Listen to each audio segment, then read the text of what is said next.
Here's a video for my fellow gamers. While we usually focus on films, let's not forget that gaming absolutely peaked in the early 2000s, and the Total War franchise was no exception.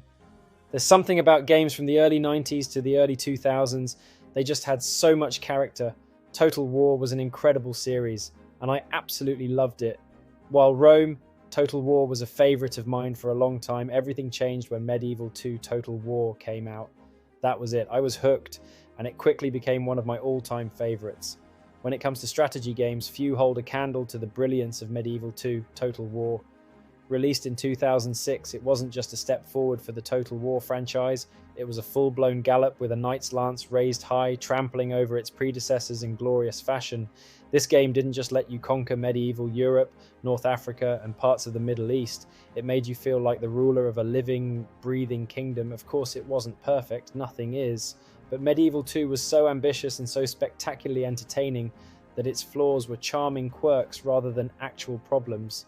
Like an overzealous warhorse, you just learned to hold on and enjoy the ride. The Total War series had already made waves before Medieval 2. Starting with Shogun Total War in 2000, it introduced a mix of turn-based strategy and real-time battles. Set in Japan, it was innovative but limited, like a promising young squire still figuring out how to wield a sword. Then came Medieval Total War, which broadened the setting to medieval Europe. It added religion, diplomacy, and other complexities, but the game looked as though it had been painted on parchment. After that came Rome, Total War, which was revolutionary with its shiny new 3D engine, epic Roman legions, and a campaign map that felt alive. Yet even with all its grandeur, there were cracks in the marble, settlement management was basic, and diplomacy felt more like a coin toss than actual strategy. Enter Medieval 2 Total War, a game that felt like Creative Assembly had taken every good idea from the previous titles, thrown them into a cauldron, and brewed up something truly special. For starters, the setting was perfect. Medieval Europe at its most dramatic, with crusades, jihads, the rise and fall of empires, and even a chance to sail off to the New World to slap some Aztecs about. It gave you control of factions ranging from England, France, and Spain to the Moors, Byzantium, and even Russia. Each one had its own distinct personality, units, and strengths, which meant you could either stick to your comfort zone or try something wildly different. Now, being a patriotic sort, I naturally gravitated toward England in most of my campaigns. Who wouldn't want to march armies of longbowmen across the Channel and teach those Frenchies a lesson? Except, as it turned out, the French weren't so easy to conquer when you were busy juggling excommunications, rebellious Scots, and an economy that resembled a leaky ship.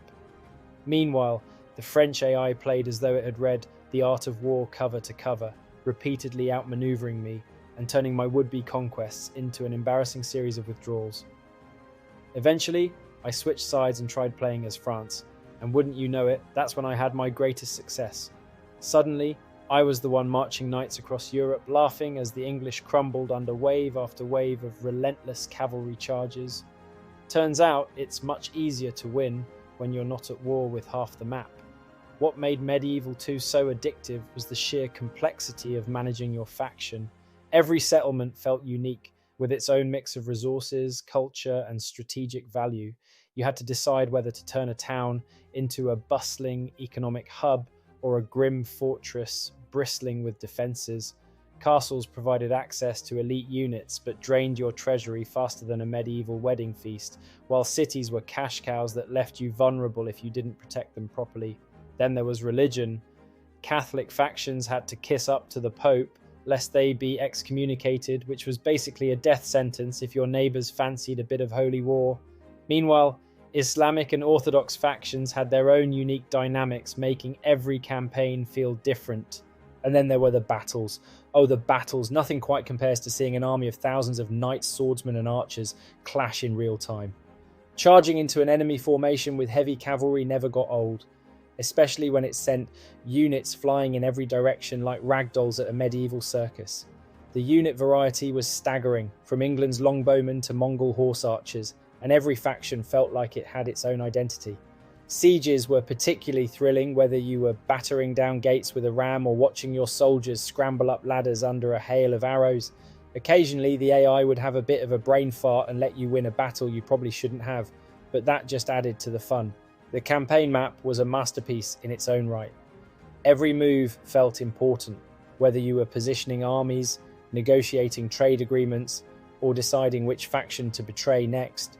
It was a game of chess where every piece had its own backstory, and your decisions could have consequences hundreds of turns later. The inclusion of the New World was a particularly nice touch, though it often felt like an afterthought. It gave late-game campaigns a sense of discovery and adventure. Sailing off to find the Aztecs was equal parts thrilling and hilarious, especially when your advanced armies were defeated by warriors armed with clubs because you underestimated them. But what really kept Medieval 2 alive long after its release was the modding community.